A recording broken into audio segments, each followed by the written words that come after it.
Hello, my name is Dr. Olivia. I'm a consultant in the NHS in the UK, and I talk about life as an international medical graduate in the UK.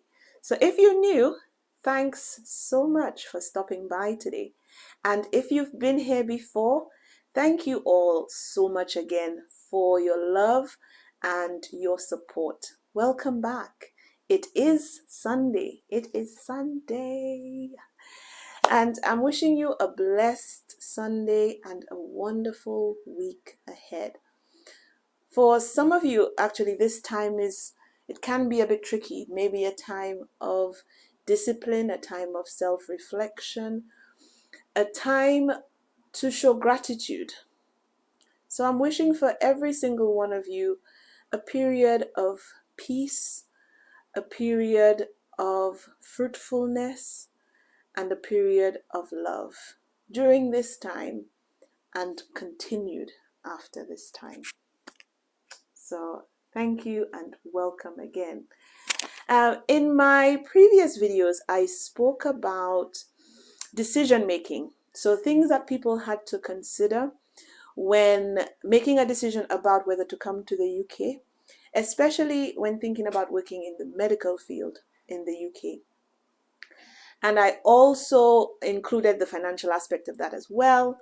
So now if you have made that decision, in my future videos, what I plan to do is to go through step by step how I got into the position that I am now.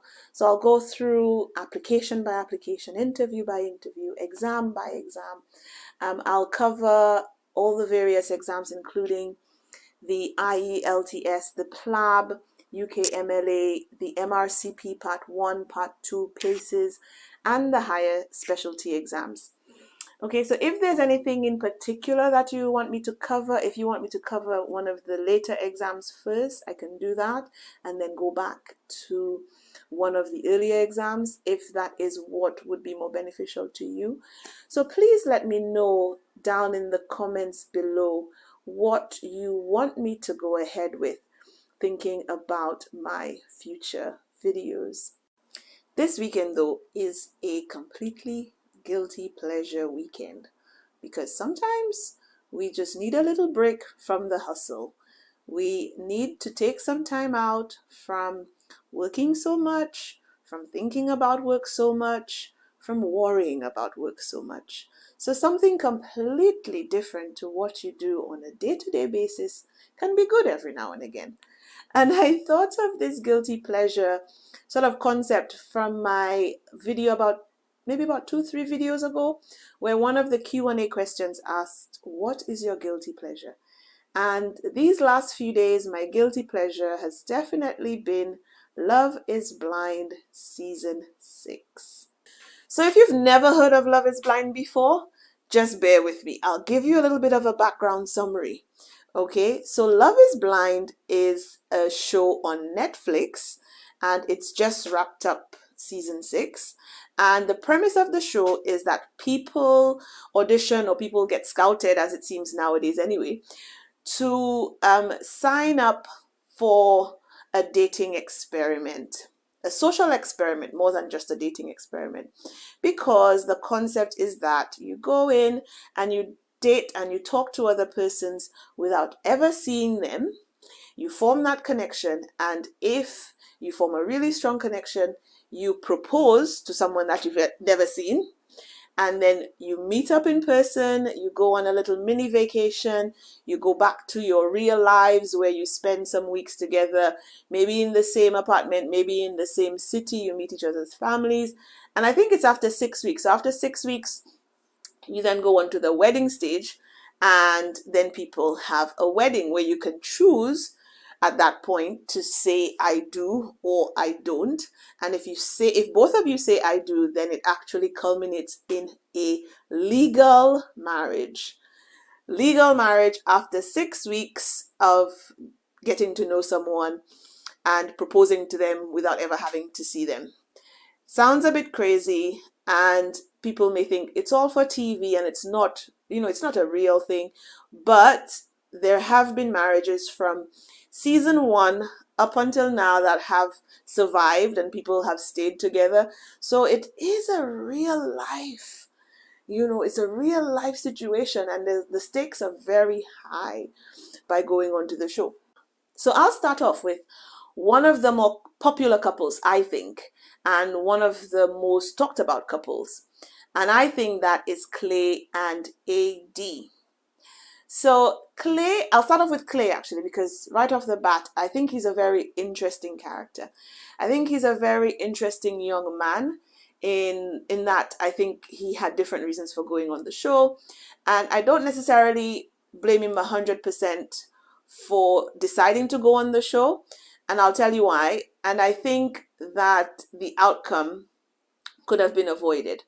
So Clay is a young, I don't know how old, but a young entrepreneur who is a hustler. He's a young guy with ambition. He's trying to build himself financially. He's trying to build his career. I actually checked out his YouTube video and he was selling his jet skis. He's talking about the difficulties he's had selling with his jet skis and some young kids messing up all his jet skis and, buying a new boat. So he's out there trying. He's working hard. He wants to be what in this society is considered a man's man. I want to be the provider. I want to make the money. I want to settle myself and then think about what to do next.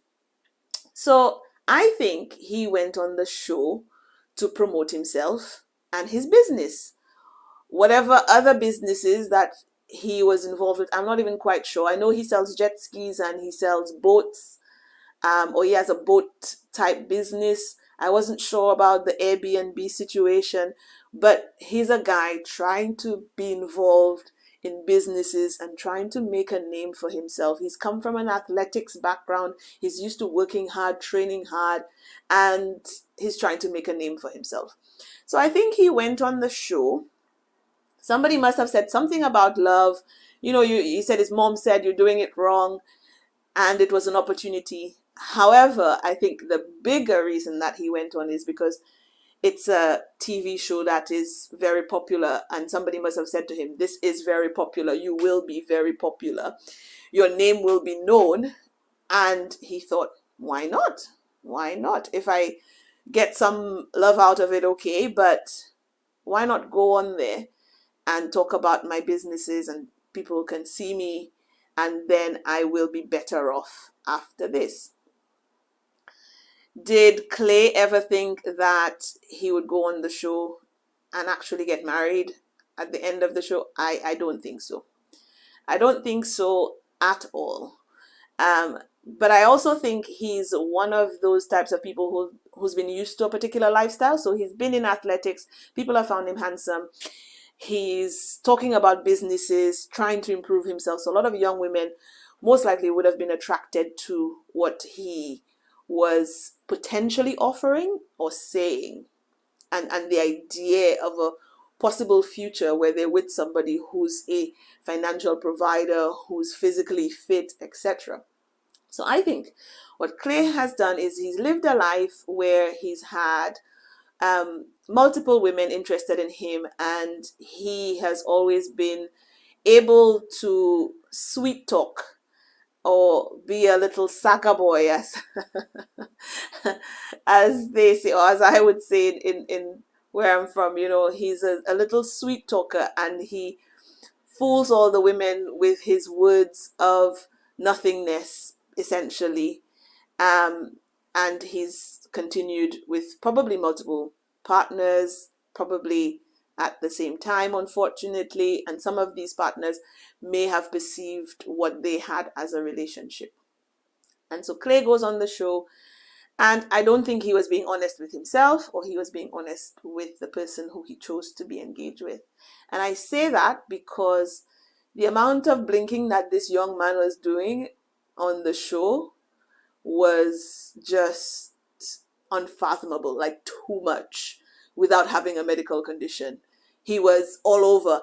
And whenever he's saying those scripted lines or saying, you can see that he just goes back into, yes, and and you're a safe space for me, and I need to work on myself, and the women eat it up. but I don't think that was genuine. I do not think it was genuine. Now that he's come out of the show, I think there have been some moments when I've seen him do some interviews, and I think he has been more genuine. And the reason I think he's been more genuine, his speech has slowed down, his blinking has reduced significantly. But whenever he goes back into doing an interview to talk about love and marriage or what he expects out of women, he goes back into this mode of, yes, I'm going to therapy all the time and I'm working on myself. And, one day, Clay, stop lying. Like, honestly, stop. You have to decide what you really, really want for yourself. And you have to really dig deep and find out who you are in terms of what it looks like in a relationship. Because some people cannot be monogamous. Some people try. Some people have tried for many years. And not everybody is built to be in a traditional long-term monogamous relationship. And sometimes we think that people just have to live that way. There are many people who want to live that way. There are many people who can live that way. And there are some people who cannot. For various reasons, they cannot. And if you are honest with yourself and other people, I think it saves a lot of heartache. And I say this, and some people might think, no, it's actually possible. And, men just have to realize that they love one person. I think for a lot of people, as I said, it's possible. But even, going back, I remember one person, not even one person, multiple people who have been in my life at various points, not as part of being in a relationship with myself, but just talking through life with different people as family, friends, relatives, just loved ones in general. I remember one person in particular telling me that they were absolutely in love with this young lady and that they wanted this woman to be their wife and that they wanted this woman to be the mother of their children. And they said to me that they loved this person so much, so much, that they've only ever been with 2 other women while they were in this relationship. And I was taken aback, but that was how they felt. And that was a genuine statement coming from them. So I think that in Clay's eyes, or in Clay's head rather, that he should really decide which way he wants to move forward in life in an honest, self-reflective manner. So yes, I'm just hoping that he's honest with himself, because when he's around his mom or when he's doing interviews with his mom, he's like this sweet, young, traumatized boy who was taken on all these trips with his dad when his dad was, unfaithful to the mom. But deep down, I think that Clay is happy that he took mostly after his dad. He's happy that he has this athleticism, he has this swag, that he can talk to women and finesse women in the way that he's been doing.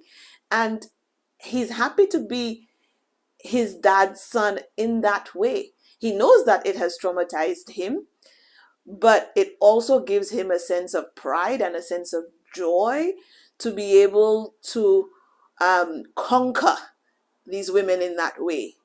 So all of this show stuff, all of these interviews where he's trying to pretend like, I'm just working on myself and I'm trying to get better for AD because I still love AD.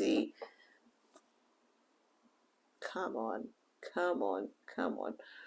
Just being honest with yourself will get you very far and will avoid a lot of difficulty in the future. Now, when I talk about the fact that the outcome could have been different, he proposed to AD, she accepted, they got engaged, they went on their mini vacation and eventually made it to the altar. And the reason I say that it should have never gone so far is because Clay is aware of who he is as a human being. So he is aware of his ability to sweet talk and finesse people with complete BS, really. And to get them to be on his side and to get them to be on his team. What I think is wrong about what Clay did is that he knew deep down that he was not going to get married to AD. He thought about the possibility of doing it for the sake potentially of the show, and then maybe divorcing right after, or something, changing something right after, but for the sake of the show going all the way, as it were, and saying yes in the end.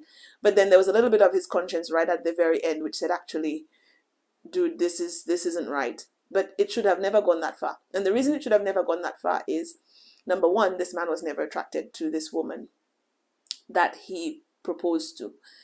When he saw her after they got engaged, he was attracted to her body, but he wasn't attracted to her facial features.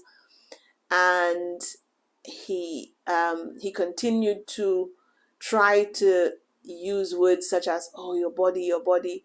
And even at the altar, even when they were getting married, this is what this man said. He said, when I first saw you, I thought, I could work with that. Really? You could work with that? Like, this is a beautiful woman, and you thought, okay, it's not all that, but we'll give it some time. We'll see if the feelings come a little bit more. But I could do something. That is not the words of a man who's attracted to a woman that he's about to marry. So he knew from the reveal, that for whatever reason, whatever his preference is, that AD was not his type in terms of what he physically wanted in a woman. Okay, but yet still, he decided to carry on and waste everybody's time and hurt this young woman like she's probably never been hurt before in her life. So that's why I think it was wrong. I think he should have called it off from earlier. It would have still hurt her and she would have been devastated, but what's the point?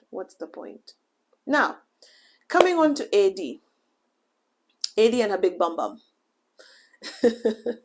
Because that's what she was flaunting on the show, shaking her behind. That's what she's all about, this sexy lady and doing her thing. But I'm sure she knows now, and I'm sure she's seen before, that having a beautiful figure going to the gym is great and it will attract the men, but that is not what's going to keep the man. Okay?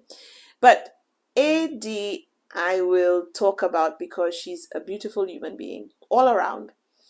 I think she has a beautiful face. I think when I saw her face in the scene where she didn't have very much makeup on, she had her hair pulled back, I was astounded. I thought, this woman has got beautiful skin, beautiful bright eyes, really gorgeous features that women would be jealous of.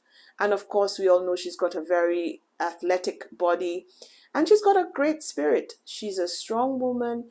She's somebody who's grounded. She's somebody who sticks up for people when she thinks that they've been wronged in life. I think she is great wife material. I do. But Clay didn't think so, and she was not the type of person for him.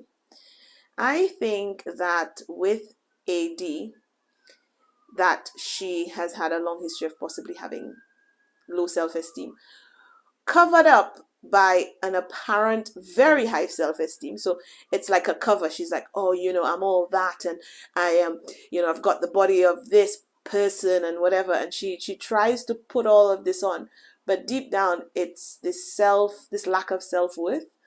And it showed glaringly when she did her final interview after the wedding, where she said, I am never enough. I am never enough. And she doesn't think that she's good enough. She doesn't think that within herself that she is good enough to be in a relationship. And that's something on its own as well, because her value is based on her being paired with somebody else. So she thinks that she's not good enough to be in a relationship. Now, having self-worth and self-value is important outside of any kind of relationship, because you are enough just on your own. If there is somebody who wants to add value to your already established self-value, that's great. But to highlight that you are enough with who you are within yourself, I think that's super important. But she made that comment and it broke my heart. She said, I am never enough. I'm never enough for these men. That makes me think she's been giving herself, giving her all to these men. And it has never worked out in that sense. And the reason for this lack of self-worth, what could it be? And I think there are two possibly underlying issues, and possibly more. But I think in certain societies, it is difficult to get to be in a relationship when you come from a background where you're outside of the regular nuclear family structure. So that's one. And I think that AD, as a dark-skinned woman, would have faced, whether directly or indirectly, comments and social judgments about her not being beautiful enough. And I say that coming from a background and coming from a family that is extremely diverse in terms of looks and shapes and sizes and colors, where we have very, very, very light people in the family and very, very dark people in the family. And in certain cultures, it is very prevalent to be considered nice looking if you have certain features. So if you have a longer nose, or you have wavier hair, or you have lighter skin, these would be considered as a nice nose, or nice hair, or even a nice color. So growing up with features that are not similar to these, you get the feeling that you are not as beautiful as everyone else around you. And so you try to cover, or you try to make things look slightly different. You try to accentuate or exaggerate some of your features because you want to make yourself look beautiful. Like she had these heavy, heavy lashes. She had on a weave, which may not have been the best. But she tried to highlight certain features or change certain features, whereas underneath all of it all, she was an absolutely, or she is rather, an absolutely stunning woman. So I think there's that. And, you know, some people may say, well, don't make it a color thing because there are men who love dark-skinned women. And there are. But from a societal beauty standards perspective, some people just wouldn't find her beautiful, which is a shame. And some of you might say, well, actually, you know, there were some other black women who were in relationships and on the show, and they were in successful marriages. And if you even look at the other black women who were on the show who got married, so there was Lauren. So Lauren probably looks a little bit more like myself, but also Lauren's dad was around quite a lot as well. There was Bliss, and Bliss is completely ethnically ambiguous. And again, Bliss's dad was around. And who was the other one? Tiffany. Tiffany is pretty much like a Beyonce. Tiffany is light. Tiffany's voice is very dainty and high-pitched, and she's a softer sort of character. Her hair is long. And so none of these women are AD, you know. And AD, coming from the background that she has, it is more difficult. It is more difficult for her to work through the things that she needs to work through to be at a point in herself where she can be in a successful, long-term, stable relationship. And not just for her to work on those things within herself, but because of other people's perception of her, that makes it 10 times more difficult.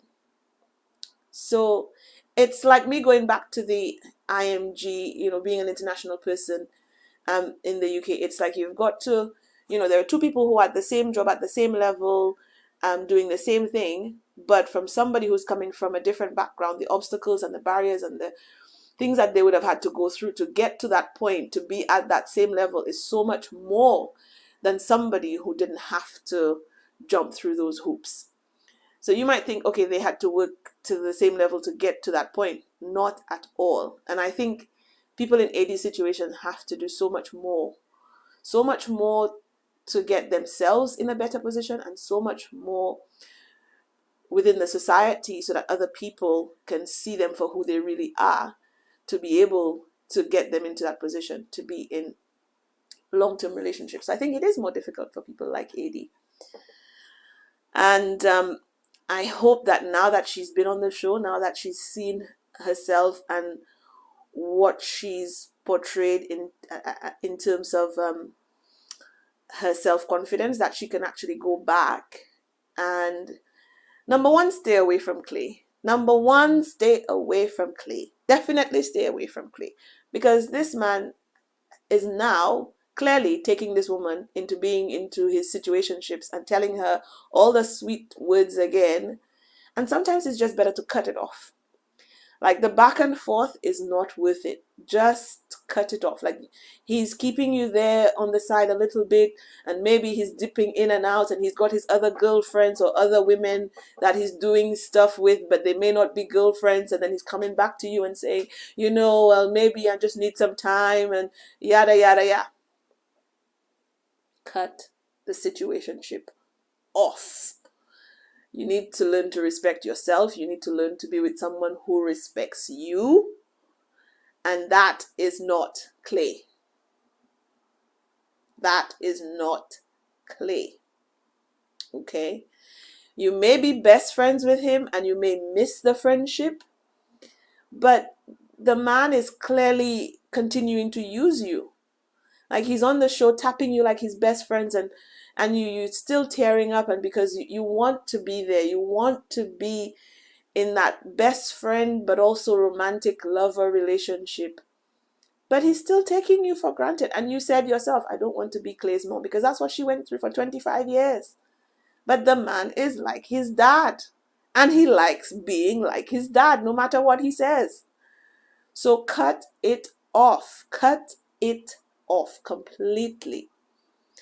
Maybe if you want to be a very distant friend and say hi every now and again, but it's not healthy for you, and it's not healthy for him to be in that continuous situation that he gets validation from, being able to still conquer women in that way, because he keeps getting women to allow him to be in that position. So it's not healthy. If you want to say hello on his birthday or visit his family for something, I don't know, Thanksgiving, it may be too much of a big deal if you're not in a close relationship or friendship.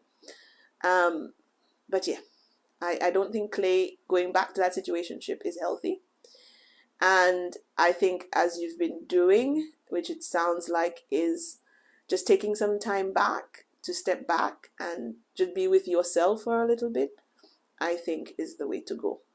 So that's my thoughts on Clay and AD.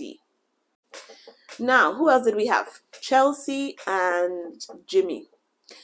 Chelsea, who looks like Megan Fox, but who doesn't. Chelsea, whose insecurities were so on the surface. AD's insecurities or self-value, that was a deeper issue. It wasn't something that presented itself on the surface. But for Chelsea, oh my goodness, this poor young lady, it just ruined her entire experience. The fact that she clearly didn't think that she was beautiful, and she was worried that because of the way she looked, that men would cheat on her, and maybe that's happened before. But the way she handled herself, like the way she walked, the way she talked, the way she I don't know, it was just so obvious that she didn't think that much of herself in a very much more superficial way. Like it was just there in your face more than other persons in the show at that time. And with all the screaming and shouting at Jimmy, because where were you? And it's because she doesn't think she looks good. That's pretty much it. And she's also a beautiful woman. She doesn't look like Megan Fox. That was just a silly comment to make, and I know the people in the comments everywhere have been dragging her through the mud. I think it was a silly thing of her to say. And did she use it to possibly subconsciously put herself a little bit at the top in terms of who would be chosen? Possibly. But I also think that Jimmy was not held accountable for a lot of the things as well. Because, like, who has multiple female best friends and at least one that we know of who he's been intimately involved with? I think that's just a bit weird. I think that's a bit odd. I know people say, oh, well, it's about trust. And it is about trust. But why are they your female, like, best friends? People have guy friends, and okay, you have guy friends and you can't talk to your guy friends in the same manner that you talk to your female friends. But I still think that's a little bit weird. Especially if there's ongoing attraction there. If you're absolutely not attracted to each other at all and there's no possibility of you ever having anything with them, or you've never had anything with them, it makes a little bit more sense. But when there's that uncertainty and you may or may not go back and be with them in some way, I think it's odd. And I don't blame Chelsea for feeling weird about it, but I think she was trying her best to be so agreeable and so cordial and be like, that's okay. And deep down inside, everything would hurt her. And then when she drinks, it would all come out, because throughout the entire time, she's just trying to make it out like everything is okay. And it was never okay, because when she saw Jimmy doing certain things, like his eyes wandering, like she just felt uncomfortable with herself, and he didn't help. The way Eddie came out, and when he looked at Eddie's, whatever, he's like, ooh. Like, he literally was like this around Eddie, like, oh. He didn't know what to do with himself. He didn't know what to do with himself when he saw Eddie and her big bum bum. He did not know what to do with himself. And Chelsea saw that, and she was very upset by it, but she tried to play it off. And then it created a whole big scene. So I think Jimmy did the right thing in that he broke it off before the wedding. But I think both of them were to blame in terms of the way they communicated with each other. And I think that Jimmy tended to blame Chelsea for everything, whereas he didn't take responsibility for his part to play in the times when she was upset. So with his friends, for example, or when he went out, I don't know exactly what happened, but it seemed like he went out only for 1 hour. And it seemed like she overreacted so much. Like, oh my God, you've been gone for an hour. And she was so, again, insecure. But there must have been something. It was the Jessica thing that threw her over the edge. I don't think it was just him going out for 1 hour with the bar. It was the fact that he had seen a picture of the other person who he was supposed to have been in love with and gotten engaged to in the pods. And Chelsea had heard that this woman looked very traditionally beautiful, and that threw her, so he could have gone back and said, no, I love you, I think you're beautiful, the usual kind of, just to make sure that this woman feels settled and loved and heard. But instead he just made it sound like she was crazy, like, and then it was a back and forth that would have never been won. So I think both of them could have handled it differently in terms of how they spoke to each other. Now, Jimmy, again, was never attracted to the person that he chose to propose to. He was never attracted to Chelsea. He tried because he thought that she was on his side, and again his family loved her, and so they tried to make certain things work, but he was never attracted to Chelsea. He chose Chelsea because he thought Chelsea was the easier option out of the two, and Chelsea said she looked like Megan Fox, and she didn't, but he thought Chelsea would have been easier. And that again takes me to the background of someone who has had trauma and why it is more difficult in terms of getting into a relationship. As soon as Jessica said to Jimmy that she had a child, Jimmy was never going to pick Jessica. He tried to not be mean about it. He tried to say there are lots of other reasons. But as soon as she said that she had a child, that took him way back. He's like, ooh. And then she had what could be described as a very strong, forthcoming personality, in your face, like, I am beautiful. When you see me, you will need your EpiPen, like, I'm all this. And he wanted somebody who wasn't so overbearing or overpowering in his mind. And that was a little bit calmer, or so he thought. And then also she had a significant history of trauma. So she, had gone to foster care. There were all these difficulties throughout her childhood. She had to be adopted at the age of 17 so that her child would not be a child of the state. And it was too much. It was too much for Jimmy. He was not in the position where he felt he could have handled being with someone in what his mind would have considered as having so much baggage. Which, again, is why my aunt says, another one of my aunts says, you shouldn't tell men everything, because it only, what's the purpose? It only takes them back and puts negative thoughts in their head, whereas they should be focused on who you are as now as a person and moving forward with your life now as a person. But that's something one of my aunts said a long time ago. I don't know if I believe it 100%, but having seen that exchange and actually seeing Jimmy go all the way back, I'm thinking, she just took him. It took him too much. She sent him back, and it was too much for him to even think about. Because whether it was conscious or subconscious, he is probably thinking, how is that going to affect our relationship? What are you going to be like if you are quote unquote, and I hate that word, but if you are quote unquote damaged, then it's too much for me to handle. So I think that's why he chose Chelsea. But I don't think it would have worked out with either one of them. Now, with Jessica having a child, I think going on the experiment was a crazy idea to begin with. Because I think that if you're a single mom, of course you need to date. Of course you have needs and wants, and you want to be loved, and you want to be in a relationship. And you should be able to date and find someone who you trust, and who is around your child and family, that you can continue to have a lifelong loving relationship with. But you're going on a show that you're going to possibly marry someone after 6 weeks, and then you have a child. You have a child, and you're going to marry someone after 6 weeks. That person may meet your child maybe once or twice. And it's a legitimate marriage. It's not a just for show thing.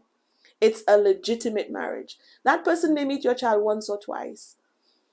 What if, I don't think that Jimmy has any kind of ill will or bad intentions, but what if Jimmy were the P word, like actually, what if this person were to hurt your child at some point? And it's scary to think, and I know I'm being pessimistic, but it's a serious thing. Like, you have a child and you're going to be married to someone who's going to be around that child.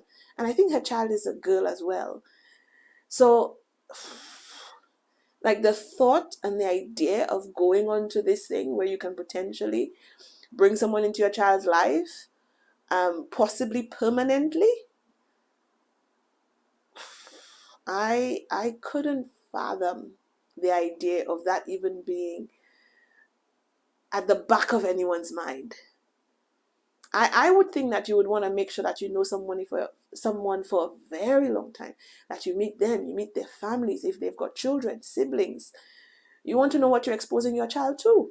So Jessica, again, in terms of the intentions of going on the show, I wasn't quite sure. Like, because if you're going on the show really and truly to get married, I don't think that would make sense as a mother with a young child.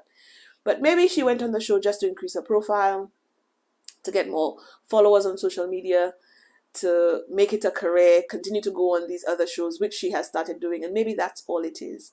So maybe she never intended to really go all the way.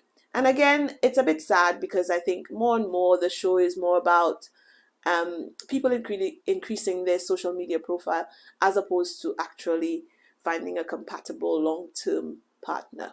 So I think one of the reasons that it's fascinating to watch shows like this is because it's a reflection of our society. It may not be a true reflection considering all the persons with, for example, disabilities, different shapes, sizes, colors, ages, etc.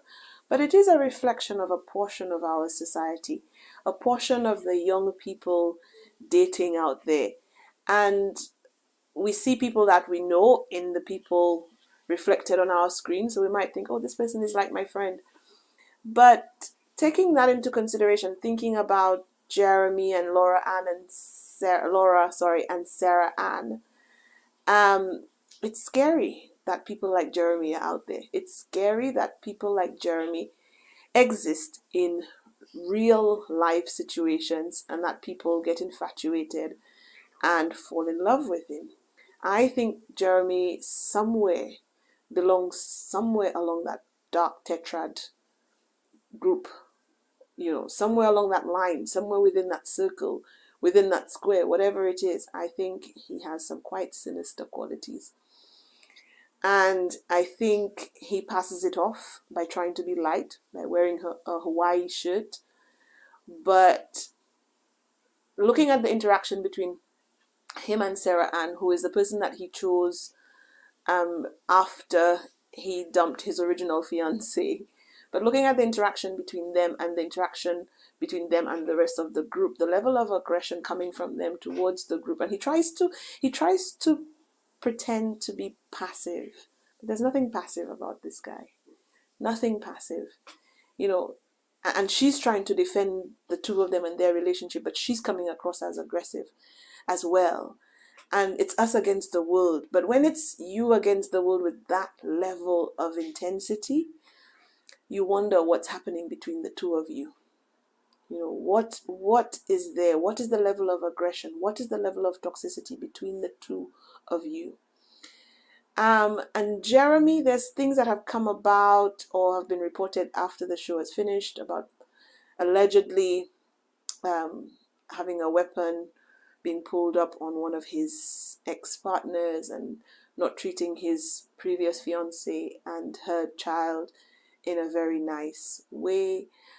And so sometimes things may be spewed or be reported in a different light where it makes you look like a not great person.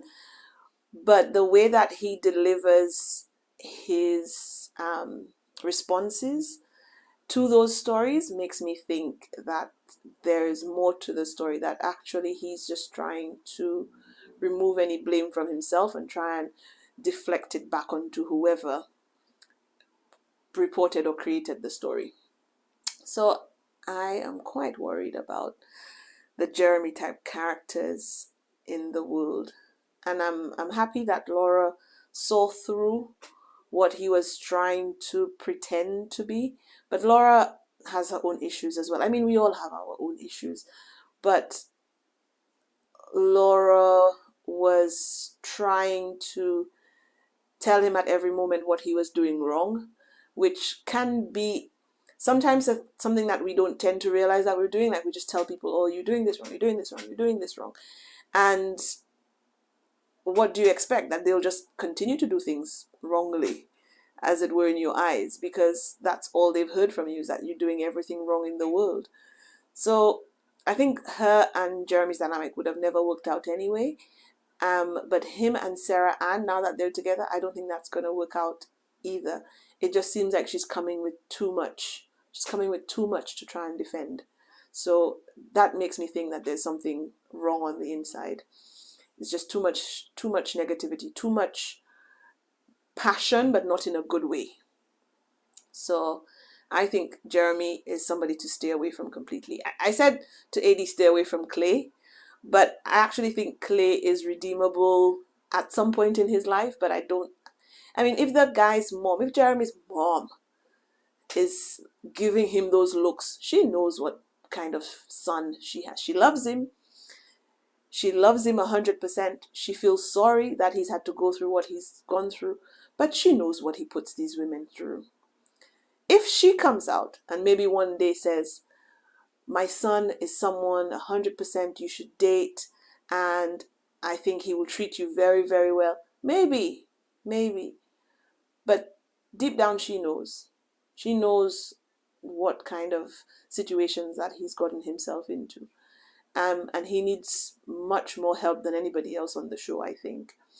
So I would say to stay away from any character like Jeramey who lies constantly, or who pretends that they don't lie, or they've been trying to tell the truth in a very shortened manner. So they shorten the story to try and make it more difficult for them to get themselves into trouble. But also,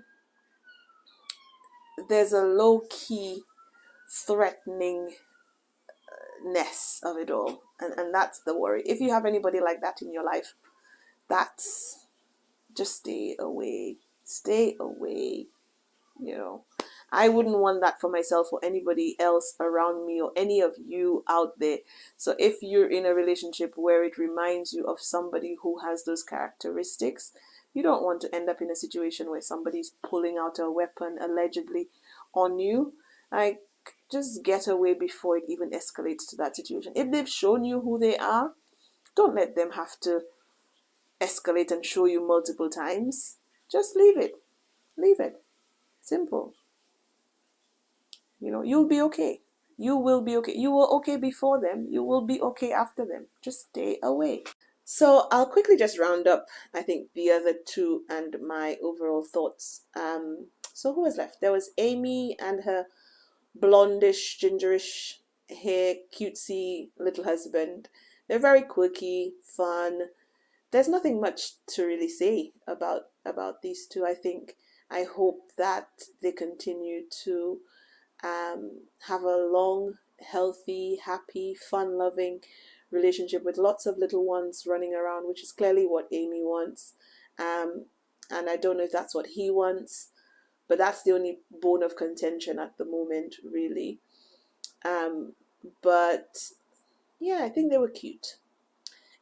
And then the last couple was Mr. Principal, 26-year-old Kenneth and Brittany. I like Kenneth.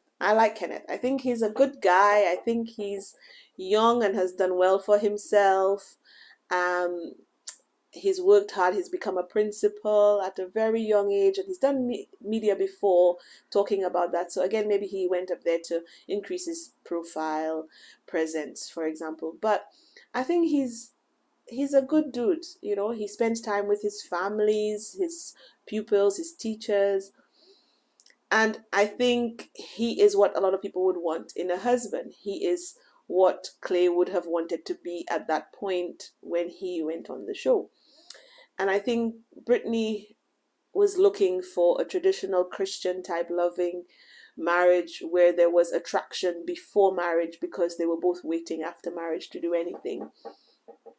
And sadly, when they both met each other, it seemed like there wasn't much attraction on both of their ends, where it seemed like he was preoccupied with his phone and talking to his family and school. But I think it may have been an edit thing. I think it seemed reasonable that he was trying to contact people who he hadn't spoken to for 3 weeks, having been in the position that he was as a principal. But also he didn't pay her enough attention. in a loving manner, which would have helped her be reassured that, yes, I love you, yes, I want to be with you in multiple ways. But from her end as well, I don't think she was attracted to him. I really don't think she was attracted to him. And I think that was the bigger reason for the split. I think she just wasn't feeling what he was giving. So physically, I don't think she felt that. And also, I don't think she felt loved enough. So hence they broke up. It was a little bit tearful, but I think they handled it in a respectful manner. There's talks about whether he may or may not be of a different sexual orientation. I don't know. I thought he just looked like a handsome, pleasant young man. But if he is of that persuasion, I think that it will take time for him to deal with that himself. But I'm happy that he has Brittany at his side now. They seem like very good friends. And I think, different to Jimmy's friends, I think that if him and Brittany want to be friends where they can help and support each other through what has been a difficult time coming through the show, and there's absolutely no connection from either of their ends, no sexual connection at all, and they don't foresee it in the future, they haven't felt it in the past, and they both just want to be there for each other, I don't think that's a problem. I think I would probably date someone, like any one of them, if they had each other as a friend, if there was no hope of them reconnecting. However, if any of them actually think, no, I'm still really attracted to this person, like if Kenneth thinks I'm still really attracted to her, if she thinks maybe I could be with this guy, as a relationship partner, I don't think that they should be as close of friends as they are right now. So I think that's for them to decide, but I think they look cute as a friend couple.